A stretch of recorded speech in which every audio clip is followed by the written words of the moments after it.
Ok. Yeah. Boa tarde a todos e todas. Agora estamos na segunda parte da 42ª sessão do nosso seminário de EDP e Matemática Aplicada. Teremos o professor Damião Araújo, da Universidade Federal da Paraíba, de João Pessoa, que será apresentado pelo professor Mauro Rincon, da UFRJ. Por favor, Mauro. Ok, obrigado, Sandra. Dear Professor Pierre Marc, I apologize, but the next lecture will be spoken in português. Ok, então vou falar sobre apresentar o Damião Júnior Araújo, né? É professor adjunto da Universidade Federal da Paraíba. O Damião tem graduação em matemática pela Universidade Regional do Cariri, em 2005. Ele fez mestrado pela Universidade Federal de Campina Grande, em 2008. Doutorado pela Universidade Federal do Ceará, em 2012. Em 2013 e 2014, ele fez pós-doutorado na mesma Universidade Federal do Ceará. Depois, fez pós-doutorado na University of Florida, nos Estados Unidos, de 2015 a 2016. O Damião é um bolsista do CNPq, ele tem bastante publicações, ele tem 12 artigos em revista, orientou 3 alunos de iniciação científica, 2 alunos de mestrado, tem uma supervisão do doutorado, é um jovem ainda que tem muito a orientar pela frente, né, Damião? E o Damião, hoje, o título da palestra do Damião será Improved Regularity Estimates for Generated Fully Nonlinear Elliptical Equation. Segue aí, Damião. Obrigado, hein? Obrigado, Mauro. Eu que agradeço as palavras e o convite, né, de todos os membros do comitê. Também agradeço a excelente palestra do professor Pierre Marc, muito didático. E é isso. Espero que na próxima oportunidade a gente possa se ver presencialmente, porque é muito bom também essa dinâmica que podemos ver todos aqui e dá uma certa saudade da academia, né, de nos encontrarmos e falarmos sobre matemática e sobre vida e etc. Né? Bom, hoje eu começo a palestra sobre a regularidade melhorada, né? Estimativas de regularidade melhorada para equações degeneradas em geral, tá? Bom, o que eu quero fazer de início é colocar um cenário entre o mundo da divergência e o mundo da não divergência, tá? E isso indo para o cenário das EDPs degeneradas, certo? Então, nós temos... Bom, se você olhar para o mundo das EDPs, você pode focar em 2 grandes atores aí dessa teoria, que são equações da forma divergente e equações da forma não divergente, tá? Bom, essas são as estruturas relacionadas a esses tipos de EDPs, né? A primeira, ela é da forma divergente, tem uma estrutura integral e ela é relacionada a problemas de conservação, de leis de conservação, tá? E a segunda, bom, e a natureza da linguagem de soluções é a linguagem de soluções fracas, né? Como acho que a maioria da audiência entende muito bem.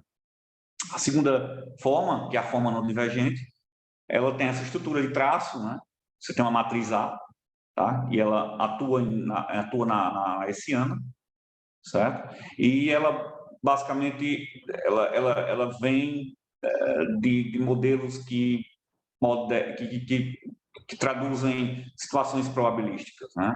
E a linguagem de soluções para esse segundo tipo de equações é dada pela linguagem de soluções de viscosidade, por exemplo, né? Isso é uma teoria bem estabelecida e eu colocaria, para dar início à palestra, nessas 2 vertentes, tá? Bom, e nós temos uma hipótese muito natural, né, em ambas as situações, que é uma hipótese de que a matriz A, que é responsável por prescrever como você gere esses fenômenos de difusão, né? Você tem uma hipótese natural sobre essa matriz, então você meio que controla, você no fundo está controlando o balanço de curvatura, certo? De como você olha em cada direção principal do RN, por exemplo, e você entende quão isso curva mais ou menos quando você olha para essas direções principais, certo? Então, você tem um balanço mínimo, que é dado pelo lambda pequeno, e um balanço máximo, dado pelo lambda grande, e essas dependências de balanço, elas são prescritas independentes da posição, do tempo, se você tiver um caso parabólico, da própria U, né, que modela, por exemplo, fenômenos de densidade, né, e a variável da gradiente, tá, que é você pode comparar isso com a questão do fluxo, né? Se você modela a difusão através de quão rápido ou devagar é o fluxo dessa matriz de difusão, tá? E a gente chama isso de elipticidade uniforme, tá bem? Bom, e o protótipo que faz esses mundos se encontrarem é dado pelo traço, né, na forma não divergente, e dado pelo divergente do gradiente, na forma divergente. Então, você tem um Laplaciano, né, que ele dá a média de como você enxerga essas curvaturas, né? Ou seja, a média do que acontece em volta em termos de difusão é igual ao valor do seu ponto, o valor da difusão naquele ponto. Tá? Então, você entende como a difusão ocorre se você olhar basicamente para os seus vizinhos, pontos vizinhos. Tá? Vamos lá no sentido discreto, se você quiser entender assim. Bom,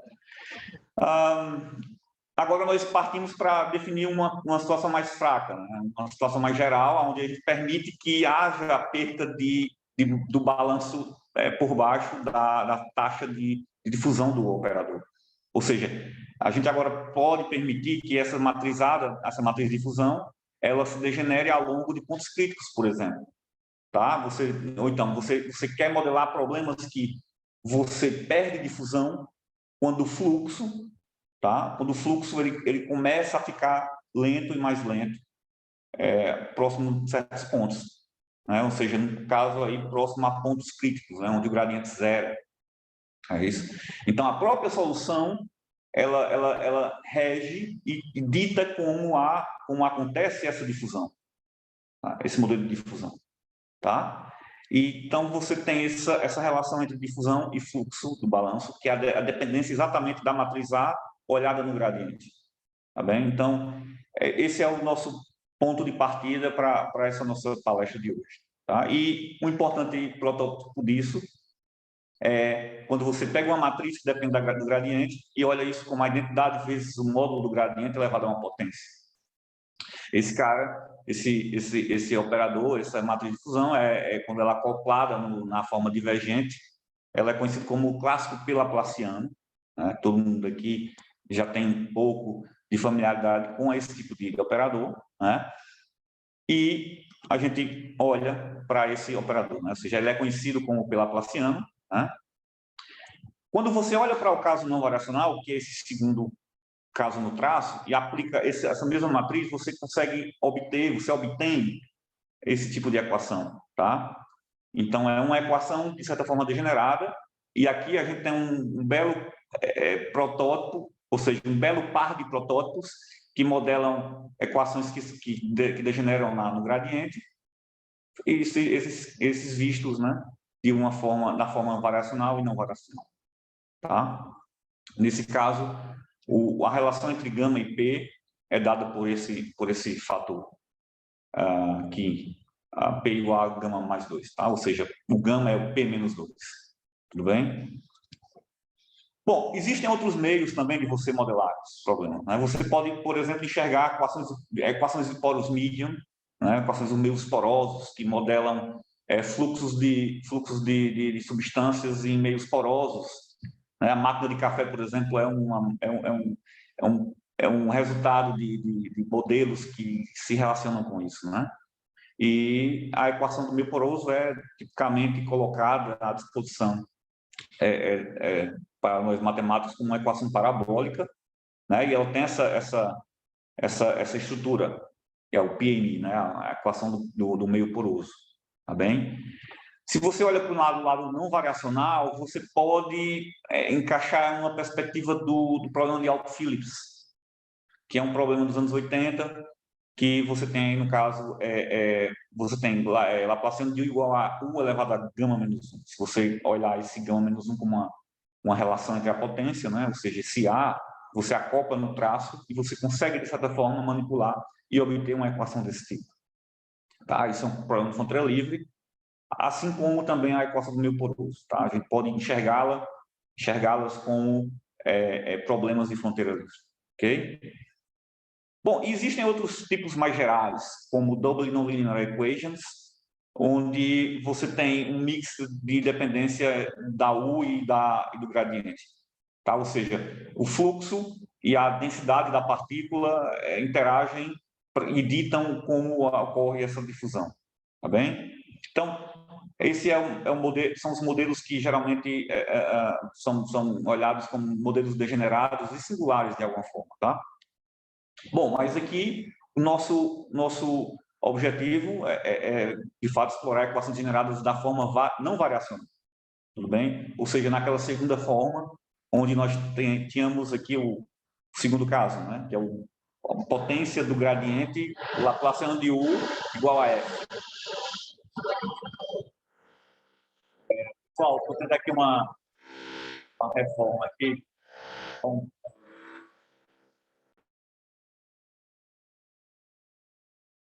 Oi, Damião, perdemos o som aí. Isso. Pronto. Tem um som aqui externo, um barulho de uma reforma. Desculpa. Eu vou continuar. Bom, e então nosso maior aqui.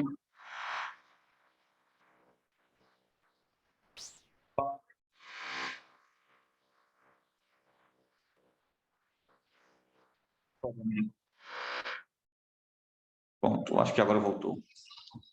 Bom, nosso maior objetivo aqui é trabalhar com equações não divergentes, né? Então, a ideia é tratarmos de regularidade, de aspectos de regularidade para soluções desse tipo, né? Sem gradiente, potência de gradiente, sobre uma não linear, tá? Igual a uma F. Essa F atua em R, certo? Para um parâmetro gama prescrito não negativo, certo? Bom, a degenerescência elíptica, nesse caso, ela ocorre nos pontos onde você tem a nulidade do gradiente, né? Ou seja, onde são os pontos, você perde degenerescência, você ganha degenerescência, você perde elipticidade quando esses pontos são críticos, né? Tá bem? Bom, e aí eu gostaria de falar sobre short overview, sobre a teoria relacionada a esse tipo de equação, né? Os primeiros papers que surgiram desse tipo de equação são da Brindelli e Demangio, né, na versão mais matematicamente pura. Entre 2004 e 2010, elas conseguem obter resultados de princípios de máximo e de comparação para esses operadores. Problemas de primeiro alto valor, tá? E resultados do tipo Liouville, né, um caso clássico isso, e bem utilizado na literatura, né, bem como regularidade local e global Hölder, tá? Então, o que se sabe em termos de regularidade local é que soluções são Hölder até 2010, né? Ou seja, se você olhar para esse protótipo, o máximo que se poderia entender é que as soluções eram Hölder, né? Tá? Bom, em 2009, né, em dois papers, um em 2009 e outro em 2011, né, do Alexander Bachman-Put, ou quer dizer, desculpa, do David Lefebvre-Mequard, né, depois o Imbert, eles obtiveram ABP estimates, né, Alexander Bachman-Put, estimativas desse tipo, e desigualdade de Harnack, né, para esse caso. Tá? Ou seja, isso volta um pouco à consequência de que desigualdade de Harnack implica em regularidade Hölder. Tá? Ou seja, eles conectaram uma teoria não variacional para esse tipo de equações. Bom, em relação à teoria de regularidade, né, para esses casos, nós tivemos em 2013, né, um paper celebrado do Imbert e do Silvestre, no Advances in Mathematics, onde os autores conseguem, de fato, entregar que soluções de viscosidade desse problema são, de fato, C1 alfa. Tá? Ou seja, há uma grande irregularidade, ou seja, os gradientes são, de fato, Hölder contínuos, não são apenas as soluções, para algum alfa pequeno, tá? Positivo. Então, esse é o primeiro grande resultado que se entrega na literatura para esse tipo de equações em termos de regularidade. Tá? E quais são os ingredientes para essa prova? Né? Eles conseguiram obter uma regularidade Hölder para equações mais gerais, quando você tem esse shift na dependência do gradiente, e essa regularidade Hölder não depende do parâmetro de P, ou seja, eles conseguem rodar um argumento de interação, tá? De modo que você consegue obter as estimativas de oscilação para o gradiente. Tá? E outro resultado importante para esse tipo de equação é o resultado de cancelamento, ou seja, se você tem essa equação com f igual a zero, há uma equivalência de que soluções são f-harmônicas. Tá? F-harmônicas que eu falo no sentido de que você tem que a U é a solução também do problema f de 2u igual a zero. Tá bem? E essa análise proporcionou, né, a obtenção dessa regularidade a nível C1 alfa. Tá bem? Bom, e aí houve uma exploração, após esse resultado, de vários autores, né, que desenvolveram regularidade global, né, a regularidade que o Imbert e Silvestre obtém é uma regularidade de natureza local, tá bem? São explorados também casos de problemas de obstáculo envolvendo esses tipos de operadores, né? Também são envolvidos na perspectiva de teoria de regularidade singularidades mistas, quando você olha a potência de U, potência do gradiente, vezes o termo de difusão de segunda ordem, tá? E até expoentes variáveis, né? Que é um análogo ao PX Laplacian, né? O PX Laplaciano. Tá bem? Então, essa teoria também ela tem sido bem construída. De fato, soluções no paper da Rampasso, Pimentel, Teixeira e a Liane, exato. Eles provam que soluções são C1 alfa, e esse alfa depende dos dados de mínimo do gama de X e do máximo do gama de X. Tá bem? Bom, mas o que nós podemos falar sobre a optimalidade dessa regularidade C1 alfa? Tá? O que nós podemos dizer de o que eu posso entregar de melhor de regularidade para todas as soluções desse problema? Tá? Ou seja, qual é o espaço, o módulo universal de continuidade que depende somente desses parâmetros universais da equação que digam qual é essa regularidade final, né?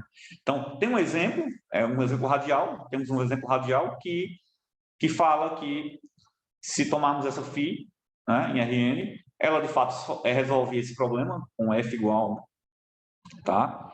E, portanto, se você olha para a estrutura da minha φ, dessa φ, que é a potência de x elevado a 2 mais gama sobre 1 mais gama, se você olhar a estrutura, você consegue concluir que ela não pode, que soluções desse problema não podem ser melhores do que C1 e o alfa sendo 1 sobre 1 mais gama, tá? E a pergunta que vem é o seguinte: será que todas as soluções obtêm automaticamente esse mesmo tipo de regularidade? Essa é a nossa pergunta, tá? E aí, em 2015, em um paper em parceria com o Ricardo e o Teixeira, o Eduardo Teixeira, né, nós conseguimos mostrar que soluções de fato elas batem o ótimo, tá? E elas são C1 alfa, tá? Localmente. E esse alfa ele é dado explicitamente dependendo do alfa F, ou seja, já vou dizer o que é esse alfa F. Mas você vê que a gente consegue tocar no 1 sobre 1 mais gama. Tá bem? Esse alfa F é a constante da regularidade local da equação pura. Tá? A equação é pura e ela tem um caráter muito geral. Então, há uma teoria que diz que você tem uma F uniformemente elíptica, você tem automaticamente um alfa F que prescreve a regularidade ser um alfa para soluções, tá bem? Esse menos em torno do alfa F quer dizer que a regularidade ela é válida para qualquer beta ou alfa menor estrito que esse alfa F. Então, preciso retirar um pouquinho da regularidade original do problema homogêneo, tá? Bom, é isso. É um resultado de fato ótimo, por quê? Porque quando você considera o Laplaciano é dado apenas o Laplaciano, você tem soluções do caso homogêneo que são sem infinitas. Então, esse alfa F pode ser pensado como 1, por exemplo, e nesse mínimo final, você vai ter um resultado que soluções são, de fato, ótimo escrito da equação. Tá bem? Bom, vamos lá. Bom, quais são as ideias envolvidas nesse trabalho, né? Ao invés de olharmos para a estimativa de oscilação do gradiente, nós olhamos para uma análise tangencial fina que, combinado com os métodos que foram desenvolvidos no paper do Imbert Silvestre, né, nós conseguimos entregar, de fato, uma optimalidade no argumento que você tende para as soluções, né, para que a gente obtenha a regularidade final. Ou seja, você consegue aproximar o setting da equação original, né, por um protótipo homogêneo. Né, e esse protótipo homogêneo vai herdar para o nosso sistema, para o nosso argumento, a regularidade C1 alfa F, né? Isso como eu anteriormente citei, tá bem? Bom, então esse é o nosso cenário local, tá? O cenário local nosso é que a regularidade é C1 alfa e o alfa é dado por essa competição entre o alfa F, tá? E 1 sobre 1 mais gama.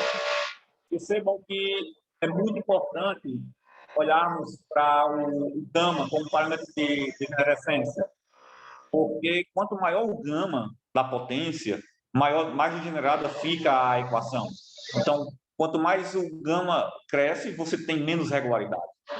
Então, é uma prescrição ótima e explícita de como se perde regularidade quando você degenera o operador na potência do gradiente, tá?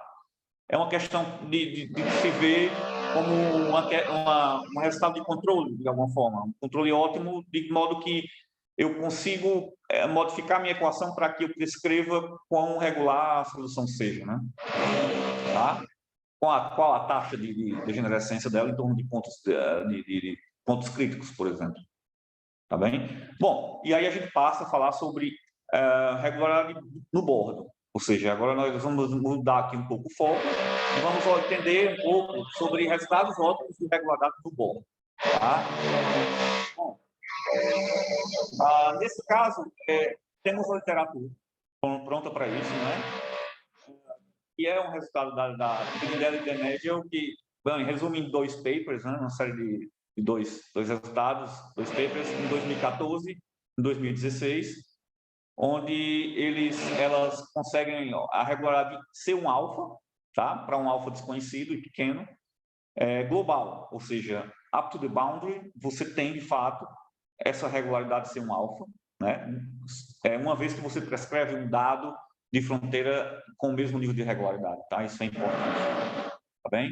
E as equações que elas trabalham, no final, são equações que aparecem em termos de Hamilton-Jacob, né? Então, assim, elas colocam um framework de modo mais geral, tá? Bom, eu quero só chamar a atenção que o termo fonte sempre vai ser considerado como funções em L infinito, tá bem? A F, nesse caso, sempre será entendida como L infinito.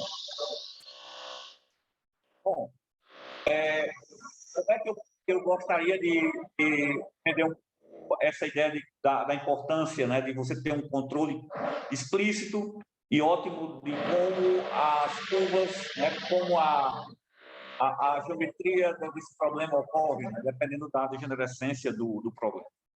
Né? Se você tiver um ar-condicionado, por exemplo, né, e você tem um aparelho, né, e na parede você tem um dado descrito, certo?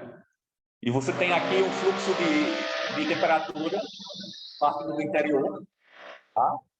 E você deseja, por exemplo, entender qual é o controle final, o resultado final em termos de quão suave é essa solução em torno da parede, por exemplo. Se tem uma parede quente, bom, aqui no Nordeste do Brasil, isso é muito comum, né? Você tem uma parede muito quente, né? A gente tem sol aqui o ano todo, e o grande problema é você liga o ar-condicionado. Então, como é essa interação entre a difusão, né, na parte interior, e como é essa relação entre a difusão interna e o dado de fronteira? Quão ruim é o dado de fronteira para que isso influencie a difusão de temperatura no interior do domínio, né? Então é isso, né? Você prescreve a temperatura no bordo, né? E a regularidade ótima, ela diz, né? Ela nos permite entender, se você apontar o vetor normal para dentro do domínio, como ocorre, né, a saída do nível de temperatura do ambiente externo para o ambiente interno, né? Então, prescrever esse controle ótimo é de fato relevante do ponto de vista de matemática aplicada, etc., né? A gente pode aplicar isso aqui em vários níveis, né? Vários níveis. Bom, e é o que eu falo, né? A optimalidade, ela te dá o melhor controle disso, né? Eu posso prescrever o meu jeito de difusão, a minha equação de difusão para que eu tenha a suavidade correta entre o gradiente do bordo e o gradiente do interior, tá?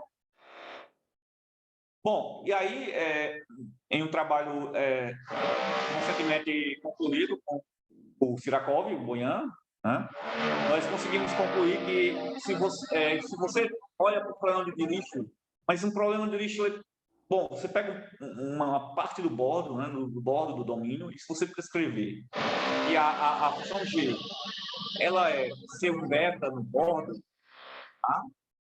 Então, é possível você conseguir, quer dizer, você prescreve que a G ela é C1 alfa-linha, tá? Quando eu falar de alfa-linha, eu vou falar sempre da regularidade no bordo. Então, eu quero saber o seguinte, como a regularidade no bordo influencia a regularidade para pontos do bordo, olhando na perspectiva interior, né? Para o lado do ambiente interno, tá bem? Então, aqui nesse caso, a gente vê que há uma competição, né?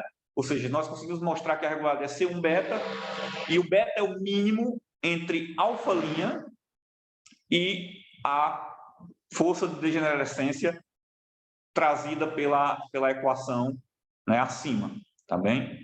Então, é uma regularidade ótima e uma regularidade, de certa forma, um pouco surpreendente. Por quê, né? Porque nela não se observa a influência da regularidade da equação homogênea da F. Tá? Isso é muito interessante. Ou seja, é possível entender que a suavidade da solução, né, para dentro do domínio, ela só sofre alteração vinda do dado de fronteira, que é muito natural, do ponto de vista físico, né, etc., e o quão degenerada é a equação. Tá? E nós temos, podemos construir exemplos que mostram que, de fato, essa regularidade ela é ótima, tá bem? Isso é um fator muito interessante. É como se você pensasse no problema de um lago. Você joga uma pedra no lago e, se você joga essa pedra no interior do lago, você forma ondas, né? É como se essas ondas, os comprimentos de ondas, eles dependessem apenas de fatores locais, né? Ou interiores, desculpa. Né? E quando essas ondas se aproximam do bordo, elas começam a deixar de interagir com o que foi prescrito no interior e passam a absorver toda uma geometria do bordo, certo? E nesse caso, você percebe isso muito bem. Há uma atuação muito maior dos ingredientes do bordo do que, de fato, da equação prescrita, né, em relação à dependência do termo de segunda ordem, que é SA. Tá bem? Bom, isso é interessantíssimo, porque tem uma teoria do Nadrashvili e do lado que falam que para n maior que 5, qualquer polinomínio que eu pegue, equação do tipo f de 2 igual a 0, como eu escrevo aqui, né? Eu consigo, quer dizer, para cada epsilon, eu consigo construir um f epsilon que essas soluções não são C1 epsilon. Ou seja, no interior. Então, o que mostra? Mostra que no interior a regularidade do local pode ser tão ruim quanto eu prescreva para o AF, né? Que é a dependência da hessiana. Tá? Ou seja, se eu pegar todos os operadores, né, uniformemente elípticos de mesmas constantes, você consegue mostrar que os alfas da regularidade da equação homogênea, o ínfimo disso é 0. Tá? Ou seja, eu posso piorar tanto que eu queira a minha regularidade no interior, de fato é isso, mas mesmo assim, no bordo, eu preservo uma suavidade, que depende do mínimo entre o θ, que vem da degenerescência do gradiente, e do dado de fronteira. Isso é um fato muito interessante, tá bem? E é isso que acontece, olha. Se alfa i, a gente prescreve como alfa do bordo, e o alfa log é o seu alfa da regularidade local, né? Então, esse alfa f ele pode ser ruim o quanto eu quiser, próximo do 0. Eu perco a regularidade local, mas eu não perco a regularidade para pontos no bordo, né? Isso é muito interessante e, de certa forma, a física explica um pouco dessas leis, né? Bom, e aí, o que eu posso aqui comparar é que nós podemos ter cenários que a regularidade é ser um epsilon interior, mas a regularidade do bordo ela pode ser tão boa quanto eu quiser, né? Depende do que eu prescrever para o θ, né? Ou seja, eu posso ter situações onde no bordo eu tenho C1, 1 menos epsilon de regularidade, e, enquanto isso, no interior, uma regularidade muito pobre, entre aspas, ou seja, o gradiente é apenas epsilon Hölder, né? Tá bem? Então, é isso que eu quero dizer, né? A difusão, o defeito de difusão, né? O defeito de difusão, ele não é detectado, né, na dependência da hessiana por direções transversais a pontos de bordo, transversais que apontam para o interior do bordo, do domínio, tá? E essa é nosso cenário, né? A gente tem isso aqui, interior versus boundary regularity estimates, né? Você tem essa comparação, esse comparativo, tá bem? Bom, e a ideia é essa, né? Você pega um pedaço do bordo e você tenta usar um pouco de suavidade desse pedaço do bordo para entender como você modela essa situação. Aqui a gente tenta trazer a suavidade do bordo de uma maneira que você consiga trazer esse problema a menos de um reescalonamento, de uma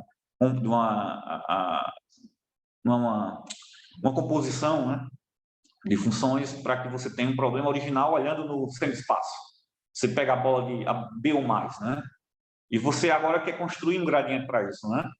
Ou seja, eu quero olhar para a expansão de Taylor desse cara do lado esquerdo e quero entender se isso há uma ordem de erro do nível 1 mais alfa. Essa caracterização nos diz que a função, de fato, é C1 alfa, tá? Isso é um jeito de caracterizar que soluções são, de fato, C1 alfa. Então, nós construímos esse gradiente, né? E ele vem por ingredientes do bordo, é o próprio gradiente do nosso vetor original, tá bem? E eu vou construir aqui, no caso, uma componente enésima, né? Se você olhar para o Rn mais 1, N mais 1. É isso. Então, essa a ideia, você tenta confrontar a difusão do modelo vindo do interior com a difusão transversal, né? É isso? E aí você, no final da natureza do argumento, você compara as duas taxas de controle que é observado como mínimo entre a primeira taxa de erro e a segunda taxa de erro. É a taxa mais, vamos dizer, mais flexível, né? Tá? E quais são os ingredientes para essa prova, né? Nós temos dois grandes ingredientes para essa prova, né? O primeiro são estimativas no bordo para equações uniformemente elípticas, tá? Isso é um trabalho do Sirakov e Silvestre, em 2014. E nós temos um jeito de lidar com a interação de ingredientes do gradiente, que envolvem o gradiente, que nós chamamos de two-track tangential analysis, né? Mas isso nós colocamos num esquema de boundary framework, né? Tá, e a ideia é essa, né? A ideia é construirmos a partir de um resultado do Silvestre-Sirakov, que o caso uniformemente elíptico você consegue mostrar que a regularidade no bordo ela não depende do fator da regularidade da equação homogênea para F. Ou seja, soluções são ser um alfa-linha no bordo se o dado de fronteira é, de fato, também ser um alfa-linha. Tá? Esse é um fato que mora nas ideias desse belo paper em 2014. Né? Tá? E a ideia deles é sensacional. Né? Eles trabalham num framework onde eles olham para o caso homogêneo e, olhando para uma classe de operadores de Put, eles conseguem mostrar que a regularidade no bordo é tipo C2-alfa. Como eles fazem isso? Eles fazem isso da maneira que eles constroem uma hessiana. Eles constroem uma hessiana e eles conseguem obter uma taxa de oscilação da hessiana em termos de um beta pequeno. Ou seja, no fundo, eles estão provando que a solução ela é C2 beta no bordo. Isso é mais do que o que se pode encontrar no interior, dados os exemplos do Nadrashvili e do Vladut. Tá? Bom, e essa é a ideia, né? O two-track é uma ideia que vem de um paper em 2017, seguido de um outro paper falando sobre a conjectura de Cp', que é uma conjectura sobre a regularidade de equações de poisson envolvendo pelaplaciano. Né? Ou seja, nós quebramos a estimativa de oscilação, olhamos para o termo ordem 1, que é o sup da U, por exemplo, nós tentamos uma bola de raio R, e dado o controle no gradiente, ou seja, quando o gradiente ele é de certa forma está abaixo do raio de perspectiva de encontrarmos o erro, nós conseguimos transportar isso para o supremo da U, né, de forma que você tem um controle da ordem 1 mais alfa. Tá bem? Então, isso é um two-track porque você usa um argumento de dupla interação. Tá bem? Essa é a ideia. E podemos ver que, no caso, quando o gradiente está acima do raio, que não é esse caso, é o caso complementar, nós conseguimos colocar a equação localmente em uma estrutura uniformemente elíptica. Então, boas estimativas existem para essa situação e o argumento final irá nos dar, de fato, esse controle no bordo da maneira que nós planejamos, né? Tá? Bom, e como consequência dessas estimativas, você tem agora um produto final, né? Que são estimativas globais, né? Ótimas de certa forma, ou seja, se você quer olhar agora up to the boundary, né? Até o bordo, e você quer olhar isso globalmente, você agora precisa juntar todos esses ingredientes, né? E aí, como consequência desses resultados, nós conseguimos provar, de fato, que soluções são C1 alfa barra, né? Para dar a ideia de que é global, né? A gente acompanha essa notação, e isso vai entre o mínimo entre todos os ingredientes colocados anteriormente. Ou seja, o alfa' que é a regularidade do bordo, o alfa F- e o grau de degenerescência elíptica dada pela dependência do gradiente. Tá bem? São esses três elementos que colocam a regularidade global no cenário. Né? E aí nós temos a regularidade interior, temos a regularidade bordo e temos a regularidade global, nesse caso, né, que é dada por esses três ingredientes, e olha-se para o mínimo, a pior situação dessas três, para que você tenha a regularidade final. Tá? Bom, eu gostaria de falar sobre outros cenários interessantes, né? Eu acredito que há, sim, umas perspectivas para novos problemas interessantes, e coloco eu compartilho um pouco com vocês, de interesse trabalhar um pouco no cenário parabólico, né? A gente tem trabalhado um pouco no cenário de equações de Porus-Millian, mas esse cenário não variacional parabólico é um pouco mais complicado, né? E antes disso, de falar do cenário parabólico, eu coloco também versões não locais, né? Desses tipos de operadores, ou seja, você sugerir problemas desse tipo. Você tem uma potência do gradiente vezes um termo fracionário de segunda ordem, né? Como se dá a regularidade para esse caso, né? Não local. Tá? Então, você tem uma difusão não local acoplada com um fluxo do gradiente, né? Da própria solução, o fluxo dela, pelo ingrediente pontual, vamos dizer assim, local, né? E o grande barato dessa equação é que não há a propriedade de cancelamento. Você não consegue mostrar que cancelamento, que se você tem o lado direito zero, implica que você tem uma equação S-harmônica, por exemplo. Então, isso é, de certa forma, muito caótico, porque você tem que pensar em uma nova estratégia totalmente diferente, né, para atacar e abordar esse problema. Tá? Esse trabalho ele foi, de certa forma, colocado na literatura pela primeira vez num trabalho no JDE, do Erwin Top, e o professor Disson dos Prazeres, em 2020, mas eles obtêm regularidade de C1-alfa, eles obtêm regularidade de Lipschitz.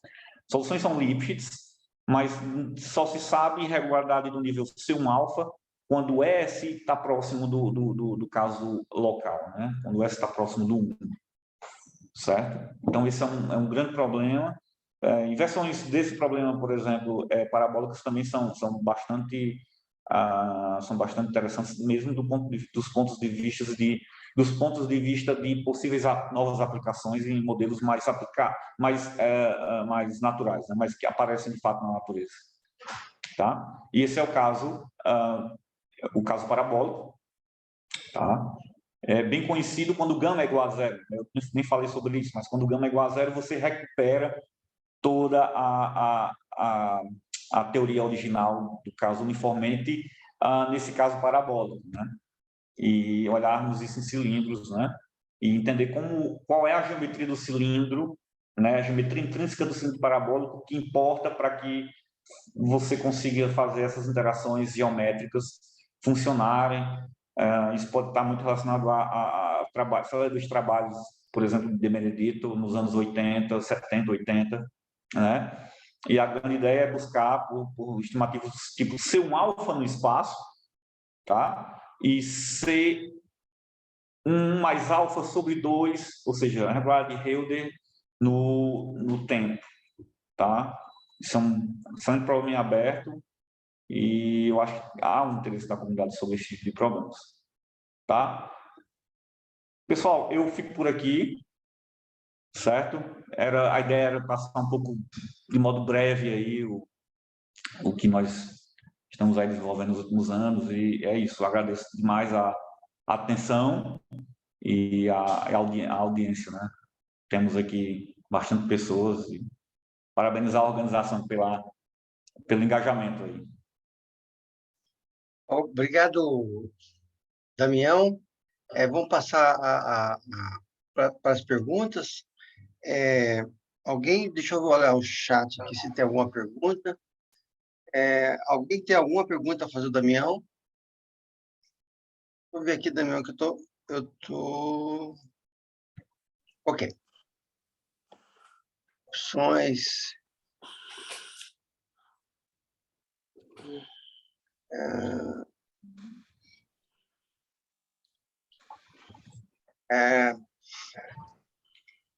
Alguém quer fazer alguma pergunta ao professor Damião? I have just one question. Maybe I did not understand well. Okay, I mean, your course. results are just for this specific example, or do you have a class of equation that includes this example? No, you say about the radio example, right? Yes. The nonlinear, yeah, right? You have a yes. class of equation that includes the gradient u to the gamma. Yes. Times... No. Yes. The point here is that we want to say that the radio example gives that okay, in the best scenario, right, solutions cannot be better than this guy, than this regularity, optimal regularity. So when you try to find out solutions for general operators, it's quite it's complicated because you have to mix, for example, ideas from the paper by Vladut, Nadrashvili and Vladut, mixing the degenerated term of the gradient, you know. So so it's quite interesting to look at some other general classes of particular class of fundamental linear operators. So general classes are more tricky to study. More complicated, yeah. Okay. So this gives you an idea of the best constant you can get, but in fact, the general theory does not follow exactly. Yes. But I expect to, for example, if you look at the examples given by Nadrashvili and Vladut, and if you test these examples into our undegenerate framework, maybe we try to manage and figure out how is the expected optimal regularity defined. But I mean, this is about the interior regularity. So it's like, okay, it's a very nice question because it's like, okay, we try to construct a function where we lose regularity around the origin, right? And at the same time, when you go to the boundary, you get some places smoother than the interior one, right? That's it's a very, very nice question. Yes, I have no idea how to get this kind of to produce this kind of solution. Very nice. Okay. Alguém tem alguma pergunta, question? Damião, deixa eu fazer uma pergunta bem simples. Eu estava olhando o problema com a fronteira de Neumann, né? Que você colocou o G, a primeira vez lá que você tem aquele beta. Quer dizer que não adianta você pegar a fronteira muito regular, que o que vai predominar é a regularidade da difusão ali. Vai ser sempre um sobre 1 mais gama. Não adianta...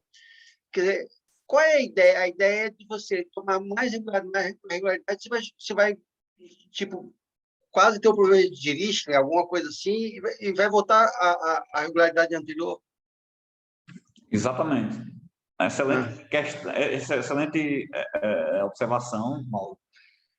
Não adianta você querer gastar material para que tenha um dado de fronteira muito suave, porque dentro você tem uma equação degenerada que ela te impede você ter cenários, por exemplo, do tipo C2 alfa. Isso. Assim, você o Laplaciano, você pega o Laplaciano de igual a zero, as soluções são sem infinito, né? Então, quando você coloca um problema de Dirichlet, situações estranhas podem ocorrer, né? Você pode ter dentro muito suave e no bordo, claro, obviamente, uma situação ruim, né? Menos regular. Aqui é o contrário. É exatamente esse seu ponto de vista. Aqui, ao contrário, você não adianta você gastar um pouco mais de suavidade no bordo, porque você realmente tem um problema de fato degenerado que impede que o fluxo caminhe de uma maneira suave, como você queria se você fixasse um dado suave, né? É exatamente esse ponto. Excelente. Ok, Damião. Muito obrigado. Alguém tem mais alguma questão para fazer, Damião? Eu tenho uma. Pode falar, Diego. Damião, são duas perguntas, na verdade, né? Duas curiosidades, na verdade. Eu vi que no final, né, tu comentou que também se tem analisado, né, o cenário parabólico, né? O cenário hiperbólico, tem alguma coisa nessa direção? Cara, em geral, as pessoas que trabalham com esses tipos de resultados, elas não conseguem ainda alcançar cenários para equações da onda. Assim. Realmente é um pouco desconhecido tudo. De fato, ainda para mim, por exemplo, para mim e para quem eu converso sobre sair um pouco do mundo elíptico, o caso parabólico é bastante complicado, porque, de fato, não é apenas uma adaptação, você tem que usar uma geometria intrínseca do cilindro parabólico, e eu não tenho ideia de como é que isso pode ser. É tão difícil no parabólico que realmente eu não tenho ideia de te contar sobre o caso da equação da onda, né?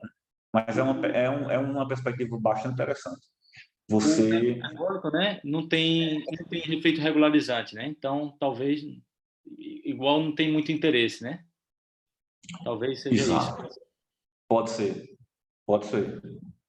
Porque a ideia Pode ser. Realmente... regularidade no interior, na fronteira, né? Isso ocorre, né, no caso parabólico, no entanto, no caso hiperbólico, não você não tem efeito regularizante, né? Talvez isso. Isso parece um pouco com os teoremas para operadores não locais, Diego. Operadores não locais é um pouco complicado, porque você pode prescrever um dado de fronteira muito suave, como o Mauro também citou, mas lá, quando é diferente de né, não é o caso local, você pode, mesmo com um bordo suave, você não consegue mais do que elipses. Isso é um contra-exemplo dado no paper dos anos 90. Eu não lembro qual, mas é bem interessante esse paper. E aí é engraçado, porque o que você vai fazer no bordo, né? Você não tem mais o que fazer, né? É Lipschitz, né? Ou seja, está abaixo até do cenário que eu proponho conversar aqui hoje, né? Que é ser um alfa, não consigo nem melhor do que Lipschitz. Aí, quando você manda o S para 1, você obtém novamente o caso local, aí você retorna às perspectivas anteriores. Né? Ou seja, o problema que está colocado lá no local é um problema que só tem sentido mesmo no interior, a optimalidade do interior. E aí tem a perspectiva que você falou sobre a equação da onda, né? Talvez esse mesmo cenário aconteça lá, né? De alguma forma, né? Pensar um pouco similar. Mas é interessante, gostaria de aprender mais um pouco sobre essas teorias para... Esses argumentos são geométricos, então eu acho muito pertinente ser levado para outros ambientes, sabe? Isso, sem dúvida. E a outra pergunta é, assim, a U, né, as soluções que a gente trabalha são soluções escalares, né? Ou podem ser também vetores? Não existem ainda resultados sobre equações, são sistemas, né? Sobre problemas escalares, ou vetoriais, né? Problemas de sistemas. Não existem ainda. Né? Tem um paper nosso, mas isso é sobre outra equação. Você considera o caso no forma de elipse e você coloca termos de absorção. Por exemplo, você coloca potência de U, mas uma potência não singular, potência positiva, e a gente inverte, por exemplo. Laplaciano de U igual a V elevado a uma potência e Laplaciano de V igual a uma potência de U. A gente faz uma interação. Então, há trabalhos desse tipo, ou seja, quando você há um intercâmbio, um interplay entre as regularidades de cada um, de modo que você entrega uma regularidade final. E aqui não está. Aqui não está porque não é claro, Diego, isso é uma pergunta sua, porque não é claro como vai haver a propriedade de cancelamento. Ou seja, quando eu coloco a equação com o lado direito próximo ao zero, por exemplo, para usar uma análise tangencial, eu não consigo ver que a solução é uma solução de problema homogêneo, de um sistema homogêneo, por exemplo. Aí você para e diz, e agora, eu faço o quê? Não tem o que fazer. O problema também é descrito lá por caso não variacional, ou não local, desculpa. Mas é muito interessante também esse tipo de problema, muito factível, né, do ponto de vista aplicado. Bom, e o último comentário é que as duas perguntas, né, que eu fiz, do caso hiperbólico e sistema, né, que tem um sistema,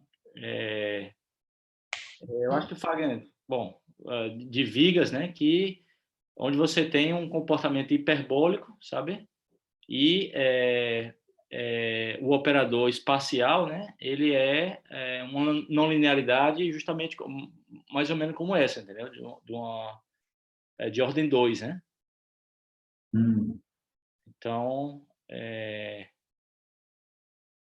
eu acredito em ter, eu acho que, E bom, é sistema, interessante. e é sistema, Interessante. e é sistema. Ou seja, tem duas equações, entendeu? Duas variáveis, né? Onde aparece aí uma não linearidade, entendeu? De segunda ordem, né? Segunda ordem, exatamente. É interessante, interessante. Eu gostaria muito de ver como esses argumentos eles se colocariam numa perspectiva de sistemas, porque há um efeito de bootstrapping, né? Tipo assim, ela ganha de uma e devolve para a equação, para outra equação, no sistema de looping, a regularidade do Para argumento. sistemas, normalmente, a principal dificuldade é que, normalmente, você perde o princípio do máximo. Então, se as suas ideias se baseiam no princípio do máximo, É verdade, você tem razão. aí a coisa já... Olha, Diego, o que a gente tem feito, por exemplo, nesse paper que eu fiz com o Temurasian, está submetido, é um trabalho que nós colocamos uma versão de princípio do máximo fraco, por exemplo. Porque, de fato, não existe princípio do máximo convencional, né? o canônico. Então, a gente faz uma versão fraca que permite que você rode esses argumentos. É interessante também, interessante. Mas você realmente apontou outra problemática em relação à abordagem de sistema, né? Sim. Boa, muito bom, Maria. Obrigado. Você tem que aí. vir aqui para a gente conversar, viu? Certo. Vai lá, Damião. Exato. Vem aqui também. Mão dupla, mão dupla, mão dupla. Exatamente, o comentário é mão dupla. Vou aí. Ok. Ótimo. Perfeito, Mauro. Eu quero agradecer a entusiasmada palestra do Damião. É muito bom ver uma pessoa fazendo uma palestra com esse entusiasmo. Eu fico contente de ver pessoas assim no nosso país. Bom, então, eu quero agradecer a todo mundo, as pessoas que assistiram, e passo agora a palavra para a Sandra Mota, nossa eterna chefe de cerimônia.